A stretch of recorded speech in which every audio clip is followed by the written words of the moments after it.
kudzoka kwake kupa Jesu renki yepamusoro kuti kana mati tiende kuvaprofita, ndinoenderei kuna profita ndichisiya headmaster, ndinoenderei kumudiki ndichisiya mukuru wacho aunza kuporeswa kwangu. So murume chakamudzora impersonal revelation chizaruko chiri mari uye nekuziva kuti inini ndakasiyana nevandinawa ava vanogona kuitirwa ihama dzake, but ndabatanidzirwa munhu ndisingadhizevhe. Saka ndakuda kutombonama osakana wakuziva zvaakakuitira sedunga munhu, you worship with a difference. So akadzoka akawira mutsoka. Jesu nokubata vaizwi rekuti accept this foreigner. Rekani mubata izwi rekuti foreigner remutorwa. Uchaona chiri easy muvanhu, chiri easy kuchema kuna Mwari. Mwari tiwanire nyasha, Mwari tirangarire. Chisiri common, chiri foreign. Kuti kana Mwari akurangarira, urangarire kudzoka kunonamata Mwari akakurangarira. Senyika pane kuvaruka mvura isi kunaya, ngatinamatei mvura inaye. Sure vanhu vanoita call yeprayer kuti mvura inaye. But akuzowanikwa futi vanozoita call yeprayer kana yanaya kuti yatichitenda. Nature yevanhu ndeyekureceiva. Nature yevanhu ndeyekuti dai Mwari aita, but the foreign nature ndeyekuramba uchinamata Mwari wacho anoita. Nokuti dzimwe nguva uri kutonamata kuti aite, hauchazomunamata nokuti aita. Uri kuchema kuti Mwari itai zvakati, but kana zvaitika unenge uchatofungiswa nevanhu. Tichimubata tese, because waimbouya uchitsvaga basa, waimbouya mereji yako ichinetsa, but kana michato yaitika zvinhu zvaakufamba, unenge uchatofonerwa kuti tichimubata tese hewa. It's a foreign thing by human nature kuva neheart of thanksgiving. Isu chedu ndechekuuya kuzochema kuna Mwari. That's why Jesu ari kuti accept this foreigner. Kureva kuti pane a foreign thing muchechi chekuti kuona munhu akunamata achiita zvinhu ane nyaya dzake dziri kumunetsa, but kana zvafamba zvakanaka anenge anonyengetedzwa kunamata. That's a foreign thing by human nature. Kuramba uchitsvaka Mwari sematsvakiro awaita zvinhu zvisingafambi zvakanaka. Ameno kana pane witness yo. Matsvakiro awaita Mwari zvinhu zvisati zvanaka. Nepa zvinozonaka matsvakiro ako anotochinja. Unoitira bhizi Mwari akakusimudza kubva mumadhaka. Unosvika pakuva occupied nezvakawanda uchitanganwa Mwari kwaakakutora. Why? Nokuti haisi nature yemunhu. You need a nature yemukristu yaMwari. Why? Nekuda kuti murume paadzoka Jesu atoti aiwa pane izvi ratangara panapa, this man is a foreigner. And I'll show you the other side of foreigner.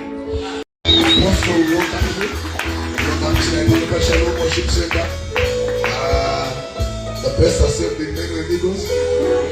Welcome to the nation.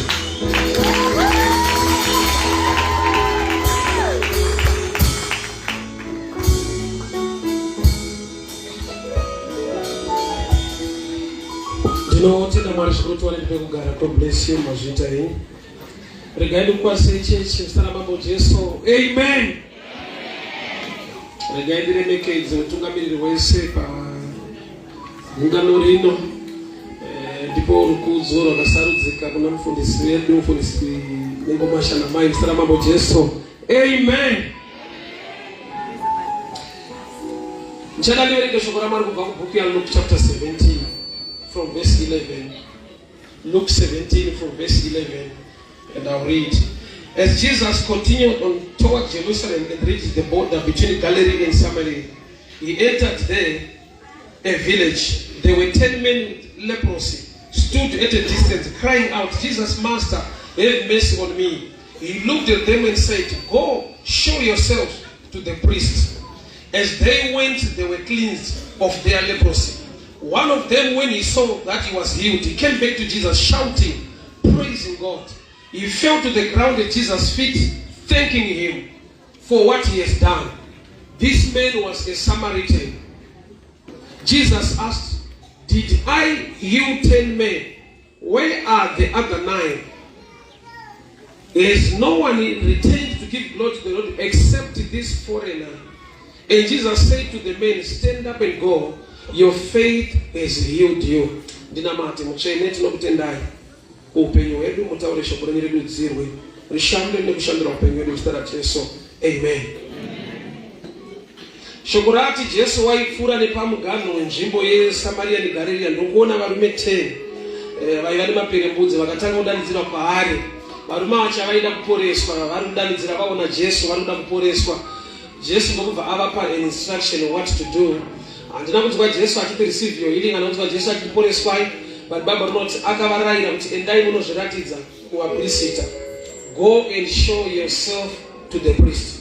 Bible ndokubva rati on their way, pavanga vakuenda, they were healed. Munzira vakaporeswa.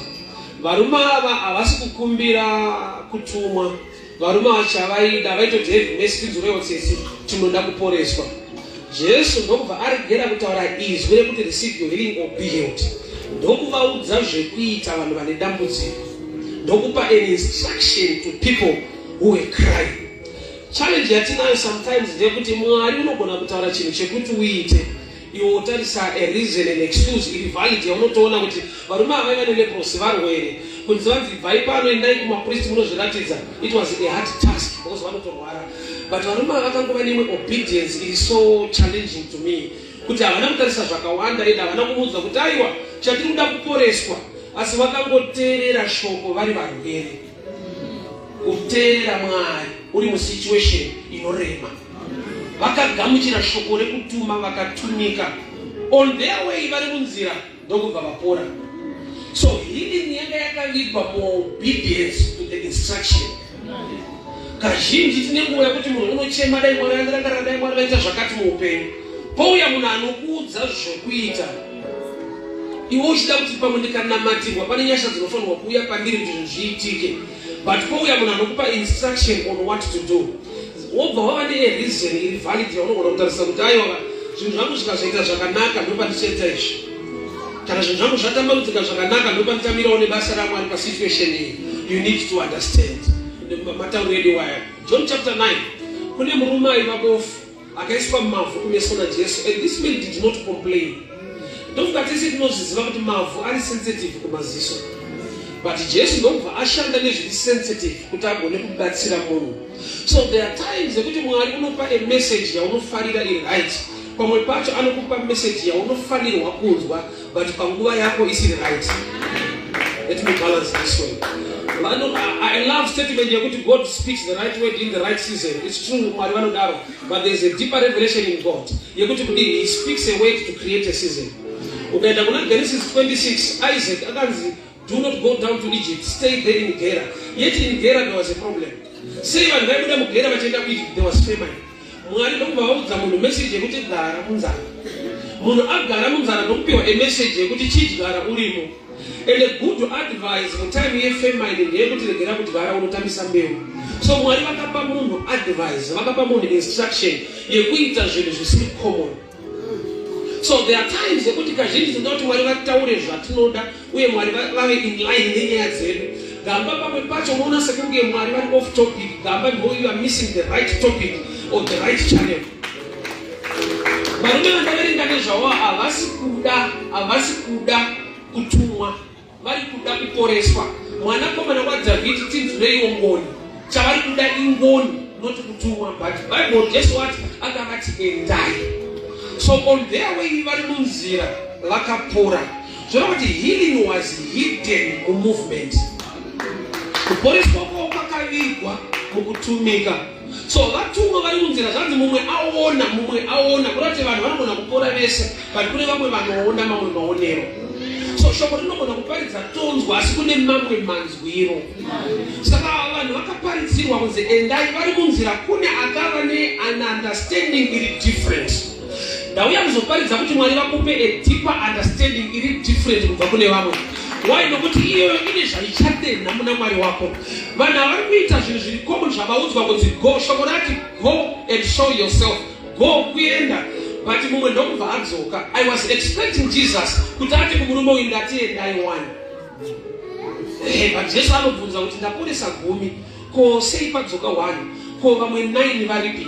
Yeti vari 9 ava vanzwa zvataurwa kunzi go, but they are still wrong according to Jesus. Vatonzwa kunzi endai, but vaudzwa kunzi endai pana akadzoka. Ndaitarisira Jesu kuti ataure neadzoka kuti ndambotiwo kudii, ndati go. Muna go hamuna kamwa. Murume uyu kudzoka ari kuitora kuti Why? Because iri kuti chaba kuti paadzoka ndiye akupembedzwa. Yeti 9 avari correct, vari kuita zvataurwa. Ndafana mubvunzo kwamati deep collector kuti there is a level iri deeper muna Mwari. Zvokuti zvataurwa haisiriyo nyaya, mazvaregera kutaurwa ndo nyaya yacho. Maybe I'll give you this example kana makwete akunotinadimikira.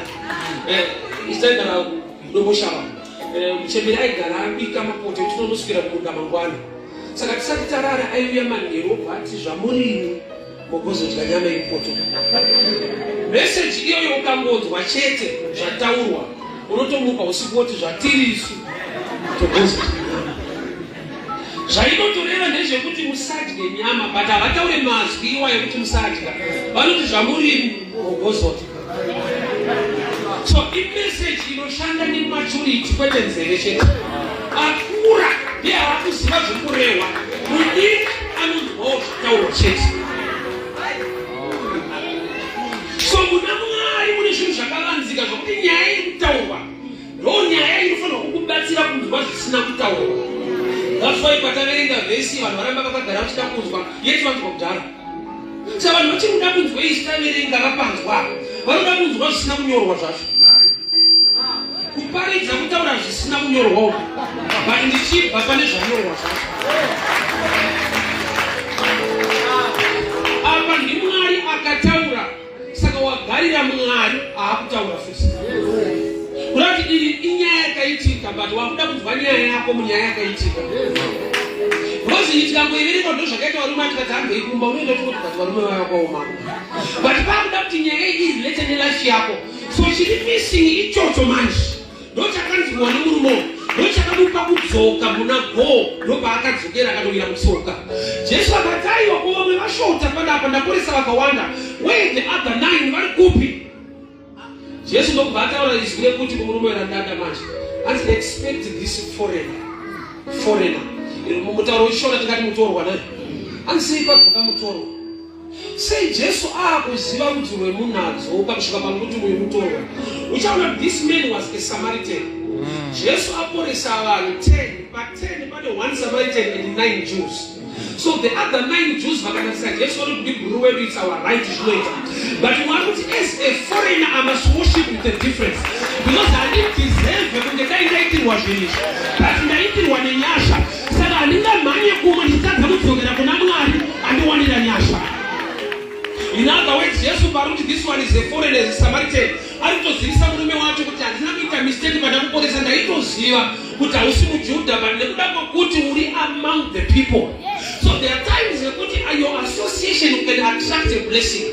Saka uchaona kuti kushona vanhu tukadziya moto wembavha unoita mbavha. So association ine mazauts ayo. Murume uyu anga ari kuSamaria but aigara nevamwe vake vari vechiJudha. Saka pakaonekwa Jesu vakachema pamwe chete vakapindurwa vari kuchikwata. But iye ndokubata handisida kuita zvemagrupu zvechikwata, ndakuda kunamata Mwari personally, ndakuda kutsvaka Mwari nekupfugama pana Mwari sedunga munhu. Andinzwa ndichichema ndiri kuchechi, but kana ndamumba mangu Mwari uyai pano mumba mangu. So there are times yekuti murume uyu akasvika palevel yekuti handiiti zvikuitwa nevamwe, ndakuitawo zvanofanirwa kuita muna Mwari wangu. So he came back. Nekumwe kutaura anotoziva kuti Jesus is the higher priest of the New Testament church. Saka vanzi go and show yourself to the priest. Anozvati hakuna mumwe mupriest anodarika Jesu wacho. So kudzoka kwake kupa Jesu renki yepamusoro kuti kana matiti tiende kuvapristita, ndinoenderei kuna prefect ndichisiya headmaster, ndinoenderei kumudiki ndichisiya mukuru wacho aunza kuporeswa kwangu. So murume chakamudzora impersonal revelation chizaruko chiri mari uye nekuziva kuti inini ndakasiyana nevandinawa vanogona kuitirwa ihama dzake, but ndabatanidzirwa mo ndisingadeserve. Saka ndakuda kutombonama osakana wakuziva zvaakakuitira sedunga muno, you worship with a difference.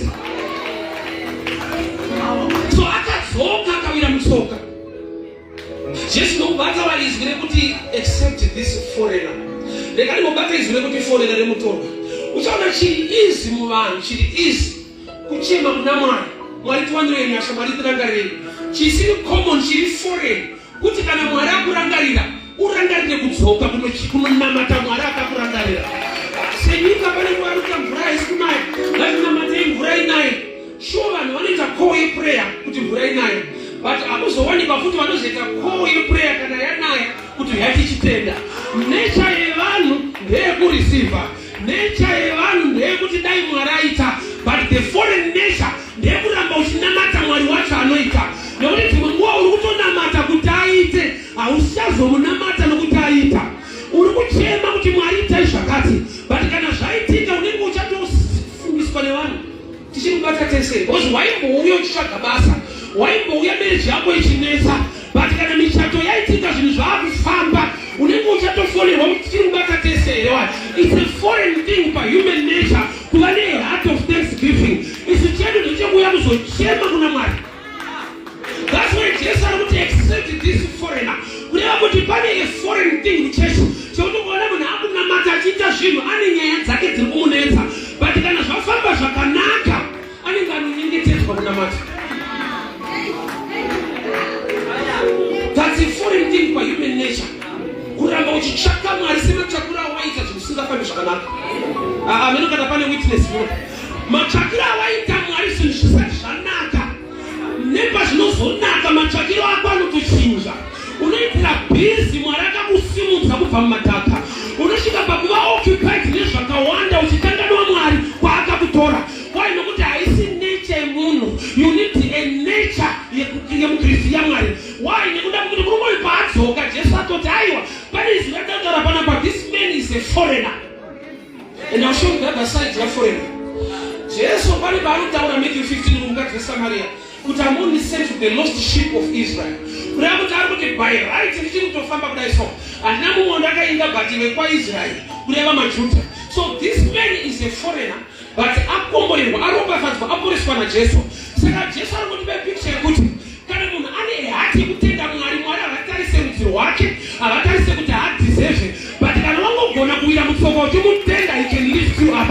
Murume uyu haana kuti ze foreigner ndaita mistake, akanzi aiwa kana uri a foreigner uchirinamata panamatiro aya, I will also act as a foreign God. Nekuda kwakuti nature yangu ndeyekungodhila nevanhu vangu, but kana iwe wauya usiri wepangu uchindinamata. Unazvara nyaya yeprodigal son, tinonyanyobata the prodigal son, but also the father was prodigal to an extent yekuti pavakaona mwana wavo achiuya vakabvawo futi baba. Mwana akabva pamba achinodya mari achiita zvaari kuita, but musi wakadzoka mwana hanzi baba vakamuona at a distance, vakasiya imba, vakasiya mukomana aripo nemombe nezvese, vakabva pamba vakamhanyira mukomana. Not even the father became prodigal nekuda kwekuti pavakaona mwana arangarira baba, baba vakati handikusiya uchifamba wega, ndokujoina tofamba tese tichidzoka. Not if you have a heart for the father will not reject you. So murume uyu wakadzoka, vamwe nai havana kudzoka. Vari right nokuti vanzwa, vari wrong nokuti they are missing the revelation pane chavanzwa. Vanzi endai munozviratidza, endai, havana kunzwa kunzi dzokai, but kuna anonzwa asinganzwiwe nevamwe nekuda kwekuti ane zvaari kwanda akatarisa hwake upenyu. Manamatiro edai pane patinoita is church, but pane paunofanirwa kuita sedunga munhu uchirangarira nekuziva kuti nevamwe vatakatosangana mutauni but mawira andakaita mudhorobha macho, nevamwe tese tine dzimba but mawanira andakaita stendi nemavakiro andakaita. Unofanirwa kusvika pakuti Mwari kana wakuwanamata vakuzive nerudzi, vakuzive nepaunobva, vazive kuti uyu ndiye dofo riye randakarangarira. Usabhihevhe semuJudha uri muSamaria.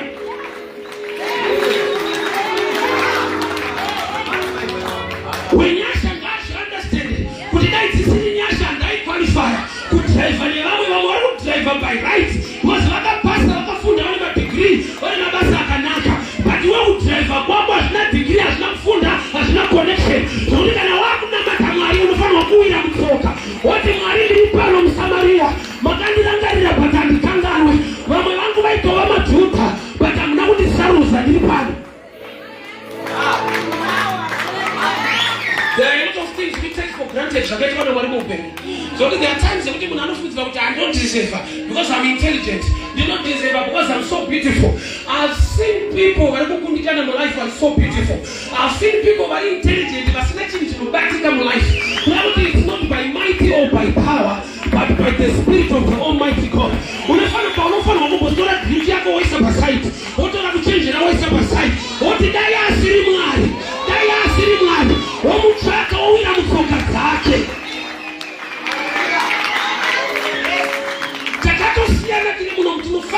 ndinopinda panapa.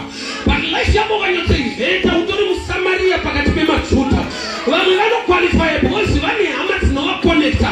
Vamwe vanoqualify nokuti vakachenjera vane zvavanogona. But iwe kunge uri pakati pavo is by grace. So can you understand that grace worship becomes a lifestyle? Haumanikidzwa kuna anokuudza. Unozvinzwa mauri kuti handina kumwe pandichaenda mutsoka dzake. Handina mumwe wandichatsvaga. Pandichaenda kwaari nokuti uyu wandirangarira. So akadzoka. Haana kudzorwa. Akadzoka. There's a level yekuti unoudzwa kuti enda unoita zvakati. And there's a level yekuti unozvinzwa kuti I need to do this. Pane time yekuti munhu anopa nokuti ndomba yacho kuti takuita zvekupa. Pari kune munhu anonzwa kuti even kana sina kuwana ufane kudii. I need to do something for the Lord. Why? Nekuda kuti personally vhangeri reupenyu hwako rinokushumira rega kuti tsano dai anga asiri Kristu. Hamuqualify. The other were Jews, but they accepted this foreigner. Asi uyu mutorwa. Handizive chakaitwa naMwari pauri chaunotoziva kuti ichi ndomutorwa kwandiri. Nokuti kubudirira uri dofo inyasha dzemutorwa dzandikuparidza, a foreign blessing isingabatwi netype yako. Hauna here Mwari chaakabudira chaanoziva kuti ichi hachiitirwe type yangu. Ichi ndonzonzi chiri foreign kwandiri manje. Zvokuti ukamira kupupura kuti ndakavaka imba vanhu vakatarisa kwawakabva vega vanoziva kuti this is foreign. Aiwa izvi hazvisi zvega izvi. Why? Because hazviitwe netype yako.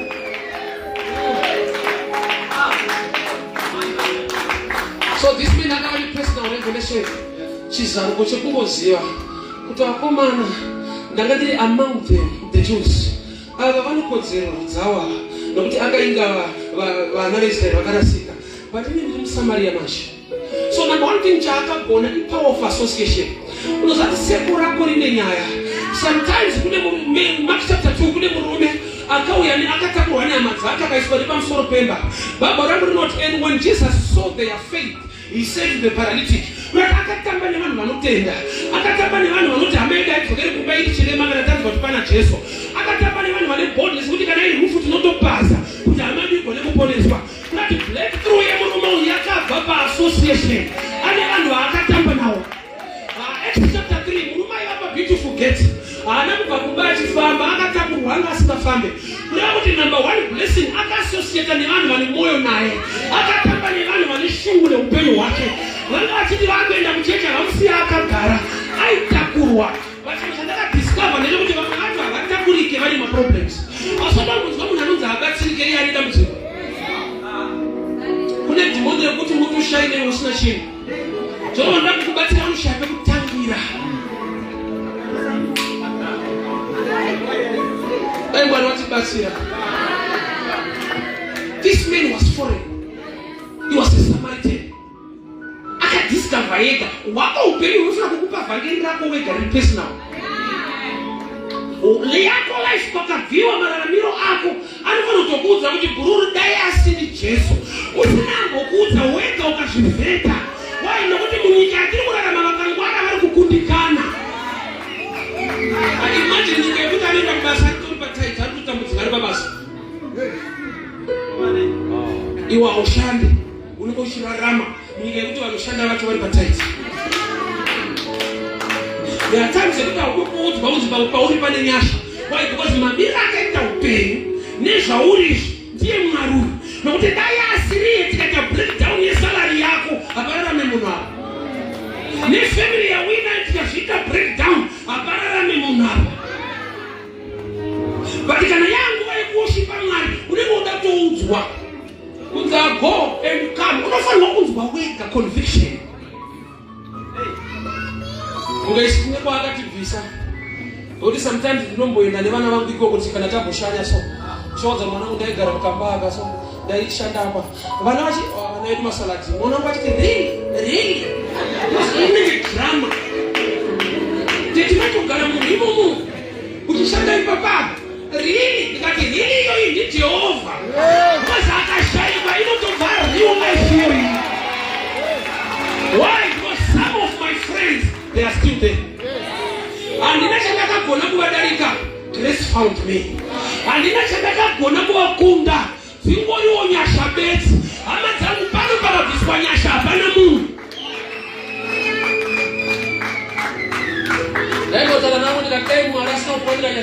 daiso kunyika kwacho taite because kungwara chaiche kwatina kurwa chaite kusimba racho hapana futi hapana kundaigona kuvhara kunyika ndinotokwata zvisingaita hapana kana chiti chataitombooita dai asina kungotitsanouya yapi wow vamwe vangu vachiriko. There are times kuti seko rako unoziva mumaoko abviswa navanhu vamwe vako vachiri kusaidiko haudi kumanikidzwa kana yanhauya mwari unozvinzwa wega ndafanira kuenda kuchechi ndinonamata mwari why nekuda kuti there is a personal conviction inokuudza kuti vamwe vangu kana vakatsika majudha but I'm not a Jew vakatsika vakanaka vakatsika vakangwara vakatsika vane mari vakatsika vane hama but inini ndakasimudzwa serombe najehovha kana yanhauya mwari ini ndinoenda mutsoka kana vakazada kuti joina I worship my Lord. Joshua akasvika parege kuti mukasada ini nemhuri tinopinda kuti ndakuda kuita zvinhu zviri personal panapa nokuti munguva yekunyengerera kuti ngatiite inonetsa but kana munhu akuziva mwari wake you worship with the difference. Muroti matinofamba especially issue yewanano muroti matofamba musiti matofamba mutauni usagatsa mzeti vanoti mafundisa aona vazivi Jesu paakabvunza vadzidzi vake kuti vanhu vanonditani aitozva kuti muri vadzidzi vangu pazvo vanhu munonzwa ende vanongoti aishitoita zvavanhu risitoita zvenyu vakatoti vanhu vari kuti vamwe muri kuti John vamwe vari kuti Isaiah kurati musociety madiki nezvatinoona vanhu vanoona muroti vakamira muroti ukavatarisa kuti shuwa munhu ari kushaimba zveshuwa here uchimutarisa unotsona munhu ndotekwe kumba but iri panze wazouya mumba unoti vanenge vakachinjana wepanze ari mumba ari panze because kune dzimwe nyasha dzokuti ukatarisa so you understand me this is real life zviri practical izvozvizvi ukafamba unozviona kuti vari panze ndo vari mumba ndo vari panze chakaparisa isembababa dzingori nyasha chete.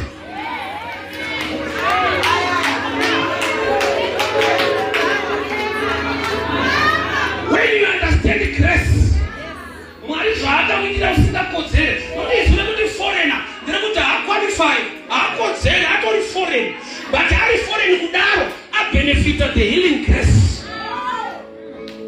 Pane chiri pauri chanozva kuti chichiri foreign basa kune kuti mwari wakakuropafadza ukatoudza vanhu vanogona kutoita nazvo unofanira kuti wakafamba nemapepa acho kuti vave neproof basa pane pakuti zvinhu hazvifite ka zvokukomborerwa zvokuti vanhu ukaudza anoti atanga zvokuti pamwe pacho kutoda kuti wakatesi unoti mapepa acho ndaya kuti munguva zvinoitwa namwari zviri foreign pauri hazviita hazvibate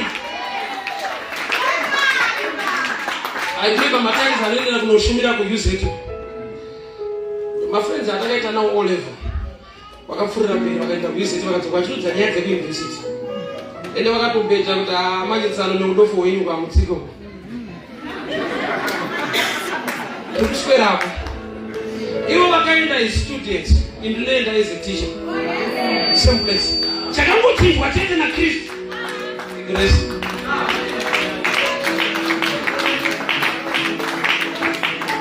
You know your life very well. Se uchimirira kuudzwa zvinzwe mauru kuti dai asiri usakutadza anonzi Ruth aitanga kurohwa nemumwe murume asiri Boaz wakatozoitwa hand over na First Kings Redeemer Ruth chapter 4 murume uyu paakaramba akati I cannot marry her because I will endanger my estate. Why? Akatarisa nhoroondo yaRuth akaona kuti akarohwa naMalon for 10 years kuMoab havana mwana saka hatina mwana kuzopa nhaka munhu yaabereki. Boaz nokubva ati ukasatora ndotora ndopanoshanda nyasha kuti zvinorambisa zviripo vatinodika.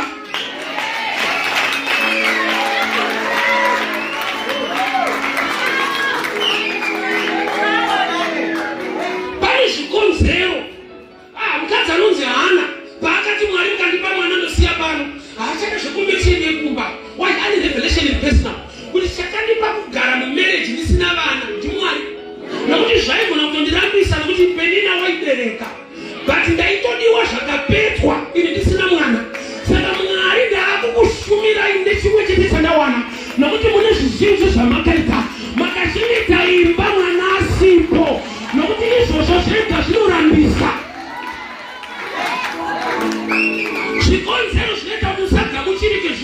people. But mwana anoita kuti vanhu vaignore. Imagine mangwana emani kusvika kubasa. Zonzi na boss Tuesday. Munhu wese gaya nemapepa ake. Unotozvapira pera. Wewe unotosenda kuti finish. Iwe unongopinda kana. Chikatongochaya Tuesday chete munhu wese neparapo nebasa. Unozanda 2024 atangasirisha. Vanhu vakapihwa kukanganwaso. Vakapihwa kuignora. Zvine zvikonzero ufunge. Zvinoita titadze kutogamuchirwa. Kuti Mwari unogona kuisa kukanganwa pavanhu. Mukadzi ainzira Joshua chapter 2 chera chifeve. Mumba make makapinda vamwe varume vatumwa naJoshua. Zvanzi mambo weJeriko akatuma vanhu kutaura Rahabhu abudise varume vapinda mumba. Uri kuona here kuti kana achitonzi chera chifeve, inyaya yekuti mumba maipinda varume and the people do not care. But pakapinda zvinochinja life. Kune madhimoni akasimba kuti zvingazvibude. Hama dzangu zvakadhenda ishoko renyu ndakaririga mumwoyo mangu. Why? Nekuda kwekuti ukasaririka rinoteererwa kune anoritsvaga. Mukadzi anonzi Rahabhu for the first time Jeriko yakaenda kuti asaite chifeve futi. Kana munze yakudisa varume vapinda pamake. Vanobudire yani ndo chifeve chacho. But mwechina yakanyuwa kuti this time our life maka anororwa munhu. This time our life make upenyu hunochinja. So there are times yekuti chakanaka kana rashumirwa rinochinja upenyu richengetedze. Wewe kuna arikutsvaga kuti ribude. So akauya ndokubvawira mutsoka dzaKristu.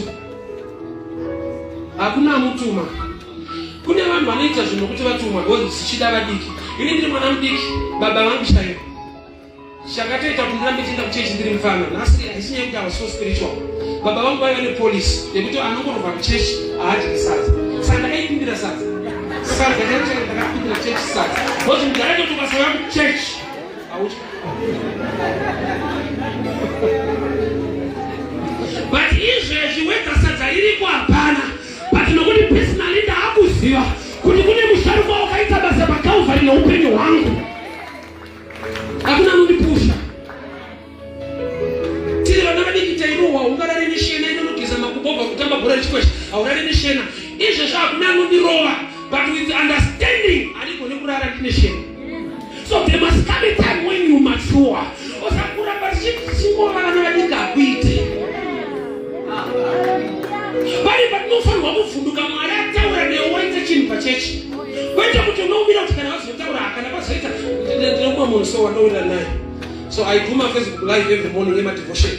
Saka akandisika message kumufundisi kana makuzoda data kana data rapera mozondiudza. Svika nhasi handisandamuudza.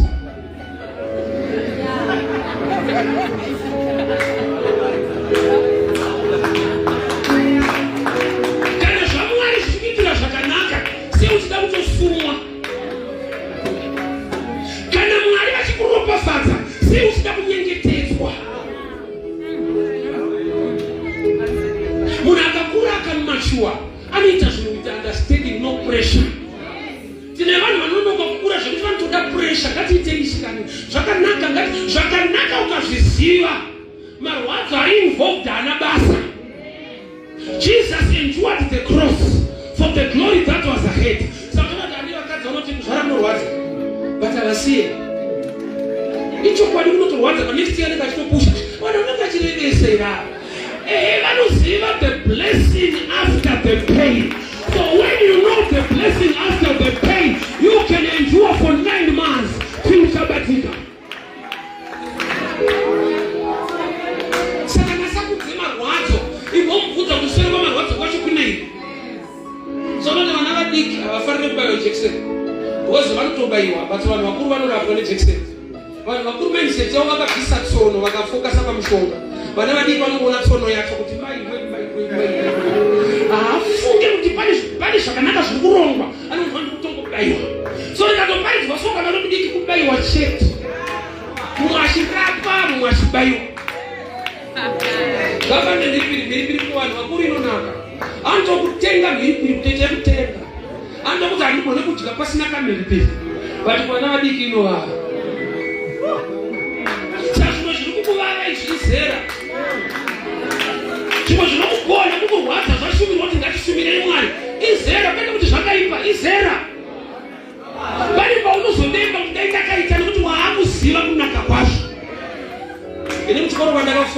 ndaida.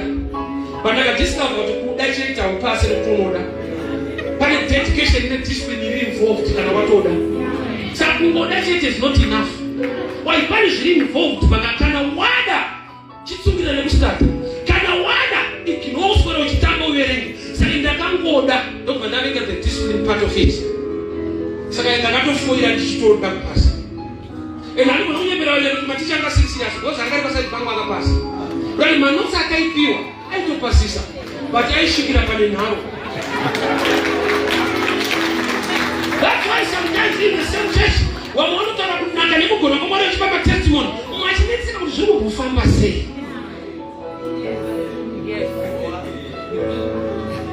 Amwanchi kapa kuti make church yako ina power kana church. Wese anochinja church kino wanchi asingachinji. Bible raishandisa kwaipinda iro. Pisha rangoti ndine nharo patari nyepe. Inharo chete. Unodi kuchinja neBible racho. The word is the same. Dai mwari katupa maturity. Taigera munhu from outside, tanzwa from inside. Outside vakanzi go, but inside that's what I need to honor and worship him. Kunabata kusvike palevel edunga munhu ekuzwa kuti I need to do something for God. Why? Because unoziva kuti akakubvisa kupi akakuitirai. Dai zvimwe zvairikirwa muupenyu munhu aita serious kunamata. Why? Nokuti paangatori mudungu yamai vake mai vakatomufunga abortion. Mwari akatomusiregera hapo. Otherwise usipo. But izvozvo hauna kuzviudzwa saka unofunga zvinhu zvese zvingori right. Life does not give you what you deserve, it gives you what you fight for. I love when one of them anoberekwa akapfumbata kureva kuti akabata zvipo is another side. One thing I know, buda watopfumbata iside kuti panyika pauya makwikwi fight wotosimba.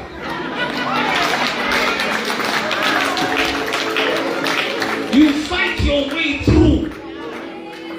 Saka zvichinzi tikuita a good fight of faith. Panongoti fight kurwa, but panozonzi good inyaya results.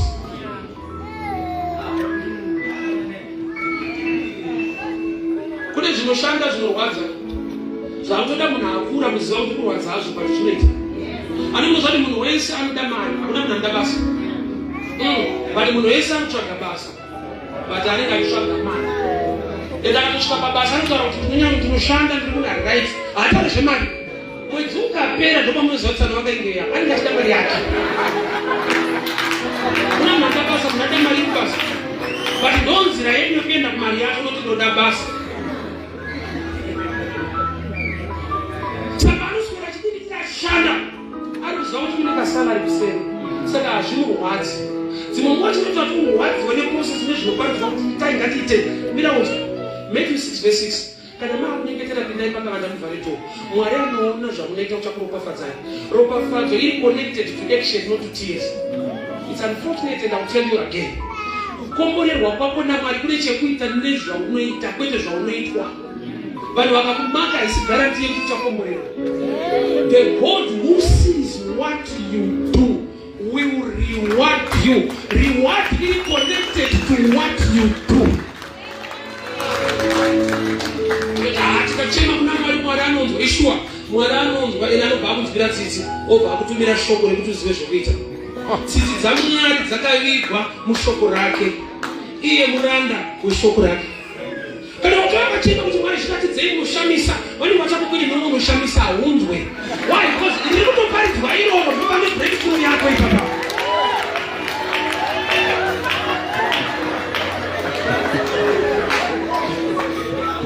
I'm sure my time is done.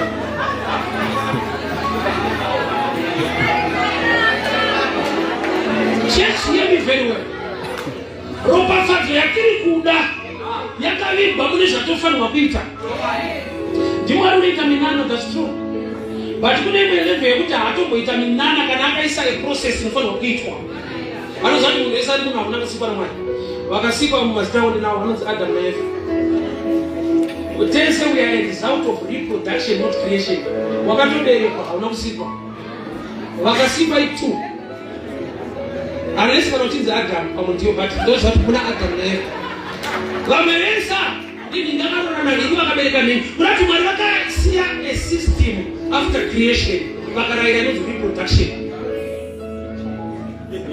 zvimwe zvaunoda kuti Mwari zvikatidzei munoshamisa itai avaite nokuti vakaisa a system for you to follow. Saka wakai vanobva vakudza kuti system imanje kubatirwa vanobva vati chechi so handiite kupfumisa mufundisi ndikati usakubataura zvekupfumisa mufundisi iwo wakadi kumbozvipfumisa vaunongori pataiti zvisuwa iwo ungapfumisa munhu kana ndiwe zvako iwe uchaisha kutopfumisa munhu ukapfuma zvisuwa kuneka kana une ability yekupfumisa munhu tanga newe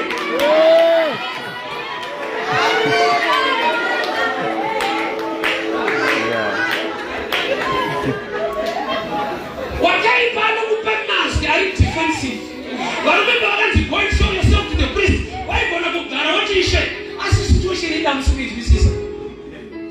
John chapter 9 paari kunzenda unogeza unozvisilo aigona kuti andione unonditumirei but baba unoti akaenda akageza akadzoka achiona kune maassignment yakatakura yeblessing. Zvimwe zvaunopindira prayer uchichema prayer haisi master key, prayer is one of the keys. Ndaitara pane mungu wakustaifemo ndakati prayer haidzinge nhamo chinodzinga nhamo mushando prayer inodzinga mweya wenhamo saka unoti hauna kana dhimoni life ino yakakodona chete kotona matiwawa hapana chimbomanifesta upenyu ndo huri kungoneta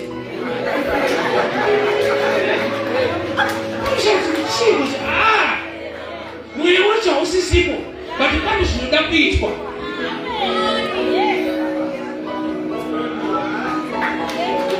Vanhu vachiti one practice makes perfect. Zvinhu zvikakuita zvakanaka muimba yaMwari. Mwari vakasvika palevel yekuona kuti nyaya yekuita inenge inonetsa vakati zvonyora vhesi yekuti niedze. Ivo Mwari vasingati zvonyedzo edzo but pane pavakati apa ingoedza iwa. Pamwe munenge muchirevesa but pamungoedza muchana. Kwaikuziva sensitivities. Ndakatovakuzaita nevabereki vangu vaidudza kuti mwanangu kana vanhu muchechi vakadzi vapledge vaita zvishandwa sezvaitwa iwe nyange usingashande Mwari uyo anonamatwa futi nesimba rako rese. Usaigera pachechi pachihaiwa caretaker iwe uri rova pachechi uchiti I'm expecting God for a miracle. Donate your sweat. Simba rako Mwari ngaarindwe kuti mwanangu akaomerwa but ane moyo.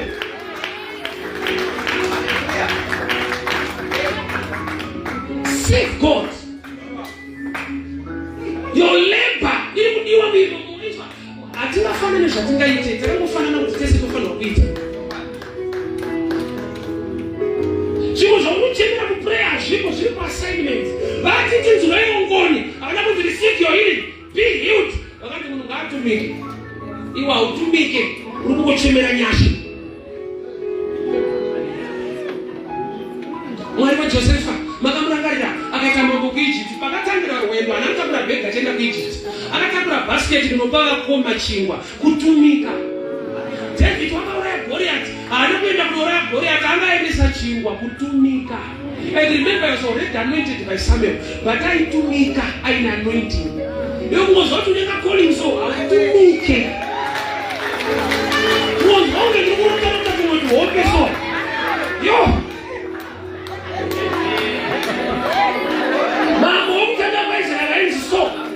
kuti aende paSamuel kundozodzwa akatumwa nababa vanga varasa madhoki anga ane right yekuti mudhara angasweri mujera asati sora tichitsvaga ende pamba pedu pane vashandi but baba vakati kudi tora muranda kondotsvaga madhoki aifanira kuti ndo basa revaranda isu tiri vana but akabvuma kutumika haana kunocha complain pamwana baba vakarondeka varase ndakutimurasa so there are times yekuti baba vako ndo chado yeblessing yako nokuti vamwana baba varase madhoki saka vana vava havagone kuenda kwaSamuel.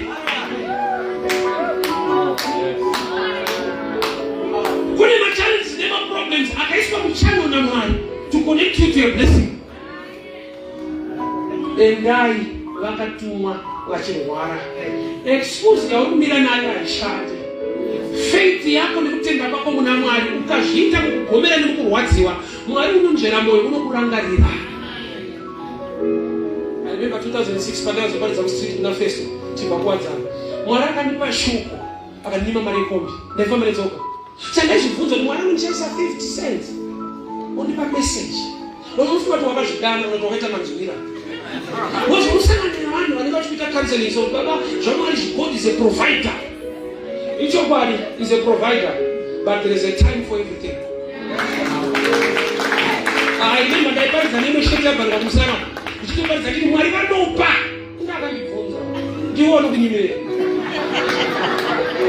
When you tell no back is such an issue. Put the bottle to Marano to the Sobadi. So that I start to occupy the subject. Lanopa Upariza. Lanipa is testimony. So I said that you are not going to stay up to Shibaru. Don't get discouraged, it's a matter of time. Mwari wakazvinatsa munguva yakafanira. Kune zvikonzero zvinosafeguard the time for everything in God. Vamwe vanozozviona kuti Mwari vaita chinhu ichi panguva ino zvakandinakira nokudai zvakaitwa pari pamashura pane nyaya.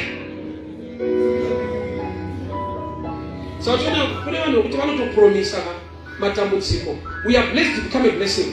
Wanasanzwa munhu anopromisa zvangu zvikafamba munhu anoita mudoko. Denda rinotoshandisika kutsana tikati wakomborera nyika yakuvara. Asati anazvo but anofanira kupromisa kudaro. Zvikangofamba munhu anoita mudumbu. Saka denda rinozwa kuti vanhu vasaite mudumbu batai munhu. We are blessed to become a blessing. Vanhu ngavaone kunaka kwaMwari kuti wakakomborera. Vanhu ngavanzwe Mwari nekuda kwenyasha nekuropafadzwa kwawakaitwa. Paridza upedzi. Problem yedu situ hakuna time unongoneta. Saka unongajaira kuroto yoyo. Let me speak this way. Ivane yandinoti personal revelation. Pane zvatunoita sechurch. Pane zvaunofanirwa kuita iwe uri muchechi nekuti Mwari unoziva zvaakakuitira nekwaakakubvisa. Some of you, life yauri kurarama itori foreign. Life yako yaurifanirwa kurarama unoiona pashamwari dzako dzawaita panadzo. Ndokwako ikoko. Zvakangoiswa naMwari pauri zvitori foreign, zvitsva. Genuine. Zvoti newe paunongozvibvunza kuti ndini here, unoziva kuti time yako haite izvozvo. So kana uri something chiri foreign chakaitwa naMwari, worship in a different manner. Shamari dzakaita kuti kansela ndakuparidza kustreet parade kuna kuwadzana. Dzandakaenda nadzo kuchikoro, wananda zvakarongeka. So dzabamini zvakutanga rini, mwa takafunda nayo. Ndikati I just had a dream. So ndozvinoita mupenga zvinongouya so. Ona aida kuedza kuti kansela, but ndakadiscover kuti aida kuti kanzura. Why munhu asiri kunzwa zvataura Mwari haagoni kupa the counsel iri correct. Beware of good people who are not godly. Kune vanhu vari right but vasinganzwi Mwari. Vanokudza mafacts are right but vachiramba the truth iri hidden. You need a personal revelation. Vanhu vachiramba kuti zvatiite iwe uchaita nokuti unoziva Mwari wako zvaakataura newe kwaakabva newe. History. Wasapani paunopa testimony yako akavhiwa wanotada kuti simbisa ari kunyepa. Kunobva munhu ikoko. Kune kwekuti kukabviwa munhu akakutsanangurira unoti kunyepa. Asi Mwari unozviita. Rambo rinoti unosimudza marombe kubva muguruva. Pandakati jute yerombe kuzodza guruva because yaanosimudza. But guruva rinobviswa because kuna machinda kwakudiwe dust. Dust I mean a poor character. Every level, in a level of discipline, you know, demand why go.